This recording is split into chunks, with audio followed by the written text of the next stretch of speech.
स्वर में, एक आवाज में जनता के मुद्दे, जनता के मसले, उनको हमें जो है उठाने की आवश्यकता है। हमने पहले भी ये निवेदन, जिस दिन परिणाम आया था उसके 2 दिन बाद मंडी में प्रेस वार्ता में कहा था कि हमारी ओर से ये खुला जितने भी हमारे जैसा मैंने कहा आउटसोर्स के कर्मचारी है, जेपीटी के हमारे अध्यापक है, हमारे जेओए के जो एम्प्लॉयज़ जिनकी अभी नौकरियां लंबित पड़ी हुई है, स्टे ऑर्डर लगा हुआ है, इसके अलावा भी बहुत से अलग अलग एसोसिएशंस जो हमें समय समय पर मिली है। और एक जो स्वर्ण आयोग के बारे में भी बात कही गई थी, उस पर भी हमने ये कहा है कि हम किसी भी आयोग के खिलाफ नहीं है। हमने पहले ही विधानसभा में इस मसले को मैंने पहले भी उठाया था, आज से 3-4 महीने पहले, और उस समय भी मैंने कहा था कि कांग्रेस पार्टी की वीरभद्र सरकार ने अनुसूचित आयोग का हिमाचल प्रदेश के अंदर गठन किया, जनजातीय क्षेत्र के लिए जनजातीय आयोग का गठन किया, तो उसी तर्ज पर जो है एक स्वर्ण आयोग का गठन भी होना चाहिए ताकि उनकी आवाज को मात्र रखने के लिए एक प्लेटफॉर्म मिल सके। इसमें ना किसी की जो है उसको किसी के राइट्स को ख़त्म करने की कोई बात रखी गई है, ना ही किसी के राइट्स को जो है वो मजबूत करने की बात रखी गई है। केवल एक प्लेटफॉर्म जो है ग्रीवेंस रिड्रेसल के लिए रखने का प्रयास किया गया है। और इन चुनावों में भी कहीं ना कहीं वो चीज़ हमको देखने को मिली है। तो एज अ सिंबॉलिक जेस्चर हम ये कहना चाहेंगे कि वो बनना चाहिए। और जब भी हमारी सरकार बनेगी, अभी इनकी सरकार है, हम निवेदन करेंगे कि अपनी सरकार में बनाएं, मगर अगर नहीं बना पाते हैं तो हम कांग्रेस पार्टी की सरकार में जो है इसे बनाने का पूरा प्रयास करेंगे। और सब लोगों को समानता के साथ ले जाने का जो कांग्रेस पार्टी का हमेशा से एक सोच रही है, उस सोच के साथ हम आगे बढ़ने का जो है वो प्रयास करेंगे। अभी आपने देखा कि रामपुर बुशहर में एक ऐतिहासिक लवी मेला का आयोजन किया जाता है, जो बहुत पुराना, करीबन आज से 300 साल पुराना ऐतिहासिक लवी मेला है और अंतर्राष्ट्रीय स्तर का है, जो प्रदेश सरकार द्वारा समय समय पर पहले उसे स्टेट लेवल का, फिर नेशनल लेवल का, अब अंतर्राष्ट्रीय स्तर का उसे बनाया गया था। मगर मैं समझता हूं कि कहीं ना कहीं वो मुख्यमंत्री जी की और सरकार की राजनीति की, दलगत राजनीति की भेंट चढ़ा है कहीं ना कहीं। मैं पिछले कल जो उपायुक्त शिमला है उनसे बात कर रहा था और उन्होंने कहा कि कोरोना के चलते जो है वो लवी मेले को, अंतर्राष्ट्रीय लवी मेले को जो है वो बंद किया गया है या उसे जो है डाउनसाइज किया गया है। और वहाँ पे केवल जो है मात्र ट्रेडर्स जो किन्नौर से वहाँ पर आते हैं उनको वहाँ पे लाने के लिए हमने व्यवस्था करी है। मगर धरातल पे जब हमने वहाँ पर कारोबारियों से बात करी, जो ट्रेडर्स वहाँ पे किन्नौर से आते हैं उनसे बात करी, और ये केवल किन्नौर का ही ट्रेड फेयर नहीं है। लवी फेयर जो है वो आपके किन्नौर, आपका आनी, आपका रामपुर, आपका कुमारसन, करसोग और रोडू और इस पूरे क्षेत्र के लोगों के लिए एक ऐतिहासिक ट्रेड फेयर है। और इसको केवल इस मात्र के लिए बंद कर देना कि जो है आपको रामपुर से इन चुनावों में भाजपा को मुंह की खानी पड़ी है और उनको वहां से जो लीड भाजपा, भारतीय जनता पार्टी जो है रामपुर से चाह रही थी वो नहीं मिली। इसलिए इस तरीके की राजनीतिक द्वेष भावना से जो ये कार्य किया गया है ये बहुत दुर्भाग्यपूर्ण है। दूसरी ओर उसी दिन जो है रेणुका के अंदर अंतर्राष्ट्रीय मेला जो रेणुका जी का करवाया जाता है, वहां पे पूरे धूम धड़ाके से वो मेला वहां पे ऑर्गेनाइज किया गया। मुख्यमंत्री जी ने वहां पे खुद शिरकत करी। ना रामपुर में मुख्यमंत्री जी आए, ना राज्यपाल जी आए, ना प्रदेश का कोई वरिष्ठ मंत्री आया। मैं समझता हूं कि ये बहुत दुर्भाग्यपूर्ण है। कोरोना का इन्होंने जो है उसमें एक्सक्यूज दिया है, मगर इनको याद रखना चाहिए कि अभी चुनाव खत्म होने से 10 दिन पहले ही मुख्यमंत्री जी, इनके मंत्री महेंद्र सिंह ठाकुर जो है रामपुर के अलग अलग क्षेत्र में जाकर वहां पे जनसभाएं कर रहे थे। ननखरी के अंदर इन्होंने करीबन 4-5 हज़ार लोगों की बैठक करी। इन्होंने रामपुर के अंदर रैली करी। उस समय कोरोना नहीं फैल रहा था। अब जब इनको मुंह की खानी पड़ी है रामपुर से और इस तरीके के परिणाम जो है वो आउटर सराज से आया है, इस तरीके का परिणाम जो है वो किन्नौर से आया है, इस तरीके का परिणाम जो करसोग से आया है, उसके चलते जो इन्होंने राजनीति की भेंट इस लवी के अंतर्राष्ट्रीय मेले को चढ़ाया है, ये बहुत दुर्भाग्यपूर्ण है। इसका कांग्रेस पार्टी और हम सब जो है पूरे तरीके से विरोध करते हैं और इसका हम ज्ञापन जो है बहुत जल्द माननीय राज्यपाल जी को सौंपेंगे कि अगर आपने मेले बंद करवाने हैं तो पूरे प्रदेश में उसे बंद करवाए और समानता के साथ उन्हें बंद करवाए। मगर जो ये पिक एंड चूज का ये कार्य करने की कोशिश कर रहे हैं, जिस तरीके से इन्होंने केवल रामपुर क्षेत्र को और जिन इलाकों से इनको बढ़त नहीं मिल पाई है उन इलाकों को टारगेट करने की कोशिश करी है, दिस इज वेरी अनफॉर्चुनेट। कभी भी ऐसा नहीं हुआ है, पहले भी उपचुनाव हुए, पहले भी जो है वो सरकारें, पहले भी इस तरीके के चुनाव आए, चुनावों के परिणाम आए, मगर सरकार हमेशा दलगत राजनीति से ऊपर होकर चलती है और इस तरीके की सोच किसी भी सरकार को या सरकार के मुखिया को या सरकार के मंत्रियों को जो है वो शोभा नहीं देती है। और मैं जो अधिकारी है सरकार के उनको भी चेताना चाहूंगा कि आप लोग सरकार के जो है वो ब्लाइंड फॉलोअर्स होना बंद करिए। आप अपनी जो कार्यवाही सरकार के अधिकारियों को करनी चाहिए, with in the rule books करनी चाहिए, और जो डिक्टेट्स आपको आपके पॉलिटिकल मास्टर्स दे रहे हैं ये सरकार जाने वाली है। 6-7 महीने की ये सरकार प्रदेश के अंदर बची है, आप इनका जो है अनऑथराइज्ड और इलीगल इनके जो ऑर्डर्स फॉलो करने की कोशिश कर रहे हैं।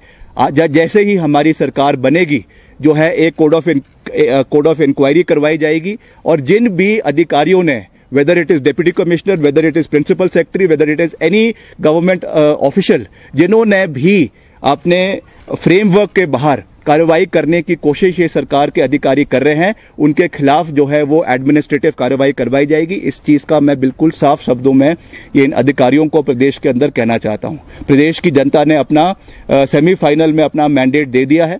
मैं ये नहीं कह रहा हूं कि आप सरकार के कार्य ना करें, आप करें, सरकार मैंडेट सरकार का है, आप जरूर करें, मगर जो दलगत राजनीति से ये फैसले लेने की कोशिश कर रहे हैं उनको ब्लाइंडली फॉलो करना ये किसी भी अधिकारी को जो है वो शोभा नहीं देता है। मैं इनको चेताना चाहता हूं कि इस तरीके के कार्यक्रम आप भविष्य में ना करें। ये प्रदेश हित में नहीं है, क्षेत्र हित में नहीं है और हिमाचल प्रदेश के हित में तो बिल्कुल भी नहीं है। तो मैं यही आपसे आज कहना चाहूंगा कि हम फिर से जितने भी हमने मसले कहे, चाहे वो कर्मचारियों के हैं, चाहे वो आपके टूरिज्म इंडस्ट्री के हैं, चाहे वो आपके जो है आपके बस ऑपरेटर्स हैं, टैक्सी ऑपरेटर्स हैं, होटेलियर्स हैं, क्योंकि कुल्लू मनाली में बहुत से ऐसे लोगों से हमारा जो है वो इंटरेक्शन हुई जो अपने को बहुत ठगा महसूस कर रहे हैं वर्तमान सरकार से।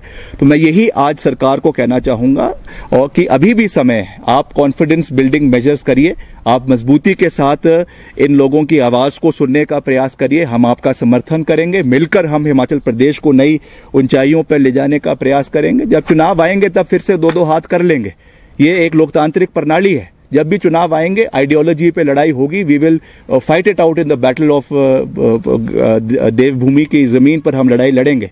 मगर जब तक अभी अगले 1 साल 1.5 साल जब तक चुनाव नहीं है, it is incumbent upon all of us, whether we are in Congress party, whether we are in BJP, whether we are ideologically not inclined to any political ideology, it is incumbent upon all of us to work unitedly for the interest of Himachal Pradesh, जो आज ये सरकार नहीं कर रही है। तो मैं यही आपके माध्यम से कहना चाहूंगा कि अभी भी समय है, आप इनको करिए और जितने भी मसले अभी हमने कहे हैं, चाहे वो आउटसोर्स के हैं, कॉन्ट्रैक्चुअल एम्प्लॉयज के हैं, जेबीटी के हैं, आपके जेओए के हैं, उनको आप सुलझाइए। जो हमसे उसमें हो सकेगा हम करेंगे। विधानसभा में भी आपको आपकी आवाज को उठाने का पूरा प्रयास करेंगे और मिलकर हिमाचल प्रदेश को नई ऊंचाई पर ले जाने का हम सबका एक सकारात्मक प्रयास रहना चाहिए, जिसमें हमारी ओर से पूरा सरकार को समर्थन, योगदान हिमाचल प्रदेश के हित में रहेगा। इसका मैं विश्वास प्रदेश की जनता को, शिमला की जनता को, मंडी की जनता को आप लोगों के माध्यम से दिलवाना चाहता हूं। आप कुछ पूछना चाहते हैं तो पूछ सकते हैं। विक्रम, आपने जिस तरह कहा कि आपको जन समर्थन मिला है, चारों सीटों में बात करें,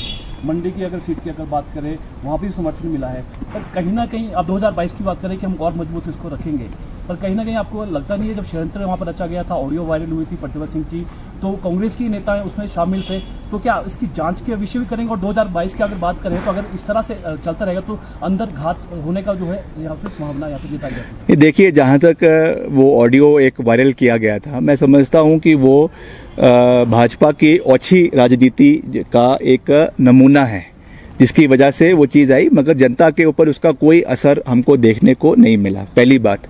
दूसरी बात, अगर हम उस ऑडियो के तथ्यों पे जाए भी, अगर हम उसके कॉन्टेक्स्ट में या उसके कंटेंट में भी जाए, तो उसमें प्रतिभा सिंह जी साफ कह रही है, हालांकि तो वो डॉक्टर्ड है, मगर तब भी उसमें वो साफ कह रही हैं कि हमने अगर कोई पार्टी फंड क्रिएट किया है that is in the interest of the party.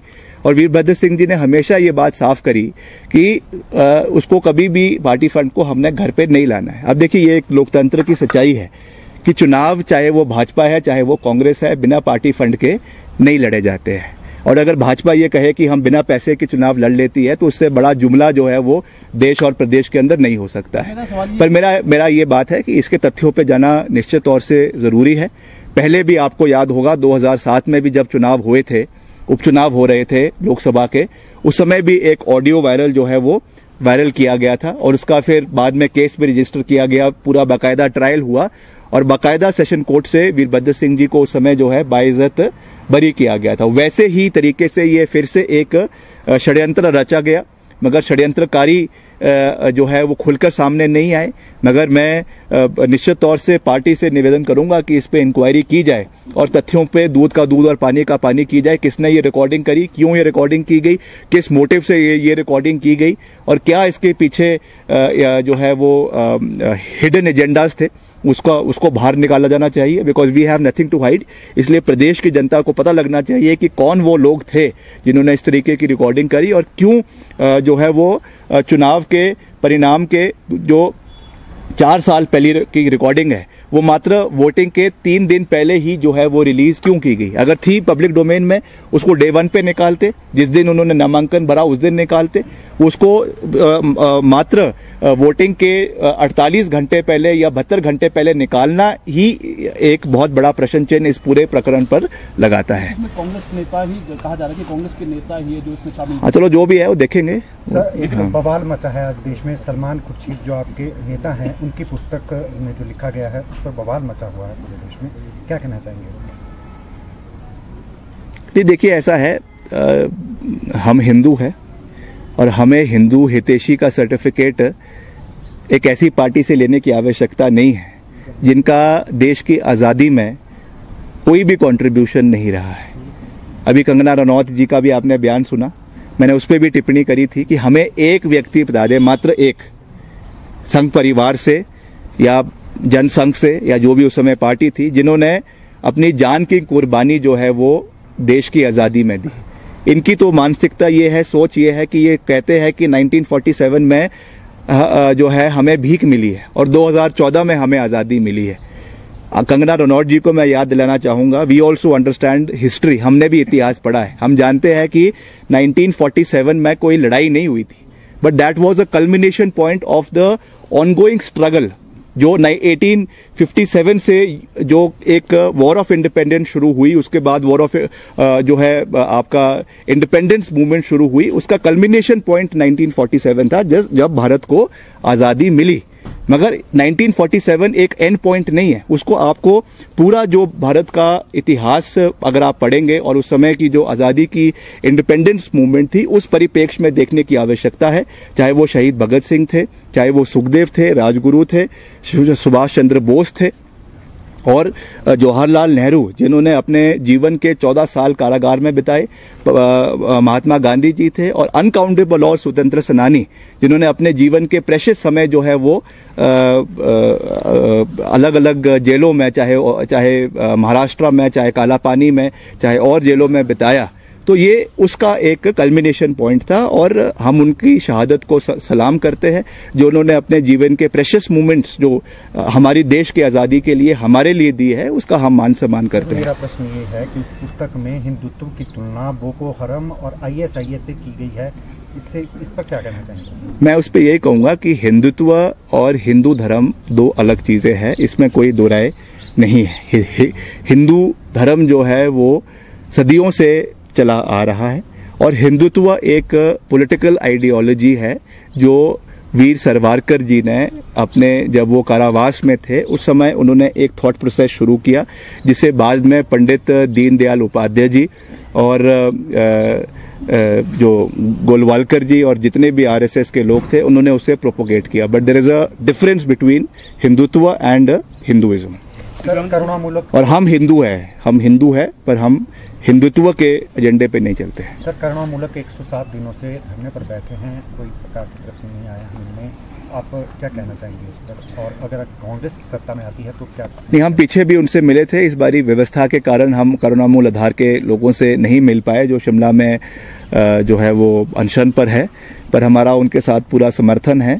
और हमने विधानसभा में भी करुणामूल आधार के साथियों की आवाज़ को उठाया था और भविष्य में भी उनकी आवाज़ को विधानसभा में उठाने के लिए वचनबद्ध है। और जब हमारी सरकार बनेगी तो एक पॉलिसी जो है उनके टाइम फ्रेम में, स्टिपुलेटेड टाइम फ्रेम में उनकी जो केसेस है उसे सॉल्व किया जाए, इसके लिए हम एक पॉलिसी का गठन जो है अपनी सरकार के बनने के बाद करेंगे, ताकि इनडेफिनेटली इनको जो है वो वेट ना करना पड़े। विक्रमादित्य जी, दिल्ली से लौटे हैं आप, क्या आगामी वाला इशू उठाया नवी मेले का, तो आपको नहीं लगता कि इस इशू को मतलब उठाने में आप थोड़े से पार्टी देरी कर दी है, क्योंकि अब तो मेला शुरू हो गया? अब मैं तो भैया कल ही आया दिल्ली से, तो मुझे रात को पता चला कि इस तरीके का प्रयास। हाँ, नहीं, चलो ठीक है, देर आए दुरुस्त आए, कम से कम उठाया तो सही, तो उठाया है। और गलत हुआ है, ये बिल्कुल गलत हुआ है, इसका हम पूरे तरीके से विरोध करते हैं और सरकार को इस पे जो है पुनर्विचार करना चाहिए। आप दिल्ली से लौटे हैं, 2022 के चुनाव को किस तरह से देखते हैं? केंद्रीय नेतृत्व और राज्य नेतृत्व के बीच में किस तरह का तालमेल आगामी दिनों में रहेगा? ये तालमेल पूरा अच्छा रहेगा। जितने हमारे वरिष्ठ कांग्रेस पार्टी के नेता है, नेता प्रतिपक्ष है और पीसीसी अध्यक्ष है और हमारे प्रदेश के इंचार्ज है और हमारी सांसद है प्रतिभा सिंह जी और सभी जो और विधायकगण हैं, सभी वरिष्ठ कांग्रेस पार्टी के नेता हैं, मिलकर हम एजेंडा बनाएंगे। पार्टी को वापस सत्ता में लाने के लिए सब अपना प्रयास करेंगे, सब मिलकर आगे बढ़ेंगे और कांग्रेस पार्टी को वापस सत्ता में लाने के लिए जो भी संभव प्रयास होंगे उसे करने का पूरा प्रयास करेंगे। विक्रमादित्य जी, प्रदेश सरकार दोबारा से दिसंबर में जो है इन्वेस्टर मीट करने जा रही है धर्मशाला में और प्रधानमंत्री भी वहां आ रहे हैं, तो इससे पहले भी हुई थी, क्या लगता है कि जो उस टाइम जो वो किया गया था, तो लगता है कहीं धरातल पे उतरा है? नहीं, वो तो अभी तक उतरा ही नहीं है। ये तो अब 80,000 करोड़ रुपए के निवेश की उस समय बात की गई थी और उसमें से अभी तक 5 से 6,000 भी अभी तक प्रदेश के अंदर नहीं आया है। 2 ग्राउंड ब्रेकिंग सेरेमनी ये शिमला में कर चुके हैं, मगर उसका अभी तक कोई रूपरेखा हमें प्रदेश के अंदर देखने को नहीं मिली है। अगर है तो हम विधानसभा में चाहेंगे कि सरकार इस पे व्हाइट पेपर ले करे और कहे कि अभी तक कितना निवेश जो है इस इन्वेस्टमेंट मीट से आया है, कितना उद्योग लगा है, कितने लोगों को अलॉटमेंट जमीन की हुई है और कितना लोगों को इससे जो है एम्प्लॉयमेंट मिला है। इसका व्हाइट पेपर सरकार विधानसभा में ले करे, मगर नहीं करेंगे क्योंकि उनको पता है कि तथ्य उनके खिलाफ है। सरकार प्रदेश में 14 लाख बेरोजगार युवा है और मात्र 26,000 नौकरियां इन्होंने पिछले 4 साल के कार्यकाल में ये दे पाए हैं। तो इनके पास तथ्य नहीं है, इनके पास तर्क नहीं है। अब लोगों को जो है लज्जान्वित करने के लिए, लोगों को गुमराह करने के लिए फिर से इन्वेस्टर मीट करी जा रही है, मगर जो पहले करी है अभी तक तो वो धरातल पे उतरी नहीं है। तो नई इन्वेस्टर मीट करने का ना तो कोई औचित्य है, ना कोई लॉजिक है। ये केवल लोगों को गुमराह करने के लिए इस तरीके के हथकंडे जो है वो प्रदेश के अंदर ये सरकार अपनाने की कोशिश कर रही है। अभी पिछले 4 सालों में अगर हम देखें तो प्रदेश सरकार की तरफ से जैसे कर्मचारियों की बात और कर्मचारियों की बात की जाए तो 4 साल के बाद जो प्रदेश सरकार है वो जेसीसी की मीटिंग करने वाली है और उनका कहना है कि कर्मचारी के जितने भी मुद्दे वो उसमें क्या कहना फिर आपका इस चीज़ क्योंकि 4 साल बाद ये आए बड़ी मुश्किल से इनकी आंख खुली है। अब जब अभी तो आपने देखा कि माननीय मुख्यमंत्री जी हेलीकॉप्टर से उतर के पद यात्रा करने शुरू हो चुके हैं। आपने देखा कि मलियाना का उन्होंने दौरा किया कुल्लू के अंदर। अच्छी बात है, करना चाहिए। सब लोग पदयात्रा करेंगे तभी धरातल की परिस्थितियों से वाकिफ होंगे, पर मैं समझता हूं कि it is too little and too late. ये कार्य जो है उनको अपनी सरकार के पहले साल में करना चाहिए था, तो कम से कम उस पर कुछ लगता। अब कब मीटिंग वो होगी, कब वो धरातल पे उतरेगी, कब उसके पॉलिसीज बनेंगे, कब उसके डिसीजंस होंगे, जब तक डिसीजन लेने की बारी आएगी तब तक तो अगला कोड ऑफ कंडक्ट लग जाएगा लोकसभा विधानसभा चुनावों का। तो ये केवल एक आई वॉश है, ये केवल जो है एक पब्लिक गिमिक है।